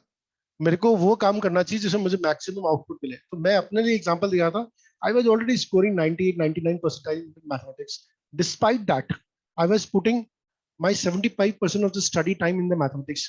The margin of improvement was very less, the scope of improvement was very less, है ना। आपको एक कैलकुलेशन करनी पड़ेगी कि मेरे को अगर टाइम डाल रहा हूँ तो रिटर्न ऑन इन्वेस्टमेंट चाहिए। लेकिन जहां मेरा इंग्लिश बहुत वीक सब्जेक्ट था, 40 परसेंटाइल स्कोर करा था, मुझे वहां पर 99 पे जाने के लिए बहुत स्कोप ऑफ इंप्रूवमेंट था। तो अगर आपका कोई स्ट्रॉन्ग सब्जेक्ट है, वहां पर आप ऑलरेडी डिसेंट कर रहे हैं, आप उसको मॉडरेटली चलाइए, उसमें बहुत ज्यादा एफर्ट्स मत डालिए।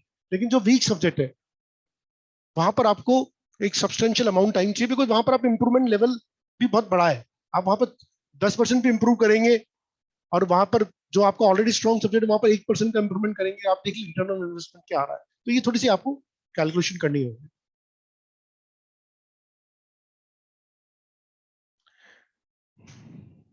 मुट्ठी में कुछ सपने लेकर, मुट्ठी में कुछ सपने लेकर, भरकर जेबों में आशाएं, है दिल में अरमान यही कुछ कर जाए, कुछ कर जाए। सूरज सा तेज नहीं है मुझ में, सूरज सा तेज नहीं है मुझ में, दीपक सा जलता देखोगे। सूरज सा तेज नहीं है मुझ में, दीपक सा जलता देखोगे। अपनी हद रोशन करने से तो मुझको कब तक रोकोगे।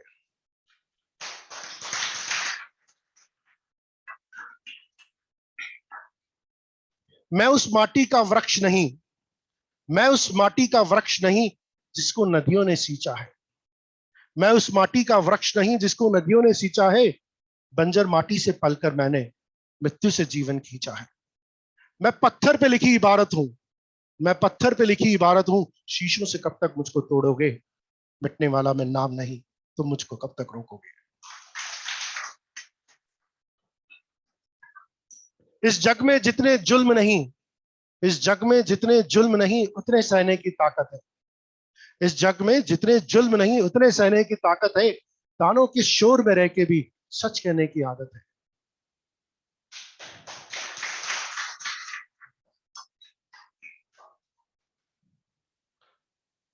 मैं भूल गया, मैं इसलिए रुक गया। याद है क्या लाइन? हाँ, इस जग में जितने जुल्म नहीं उतने सहने की ताकत है, कानों के शोर में भी सच कहने की आदत है। तुम कितने कंकड़ फेंकोगे? मैं इस सागर से भी गहरा हूं, मैं सागर से भी गहरा हूं, तुम कितने कंकड़ फेंकोगे? चुन चुन के आगे बढ़ूंगा मैं, तुम मुझको कब तक रोकोगे? एक और बाकी, एक और बाकी। झुक झुक के खड़ा हुआ मैं, झुक झुक के खड़ा हुआ मैं, अब फिर झुकने का शौक नहीं। झुक झुक के खड़ा हुआ मैं तुमसे, अब फिर झुकने का शौक नहीं। खुद का ही निर्माण किया मैंने, तुमसे मिटने का खौफ नहीं। खुद का ही निर्माण किया मैंने, तुमसे मिटने का खौफ नहीं। तुम हालातों की कड़ाइयों में, तुम हालातों की कड़ाइयों में जब जब भी मुझको झोंकोगे, तब तब के सोना बनूंगा मैं, तुम मुझको कब तक रोकोगे?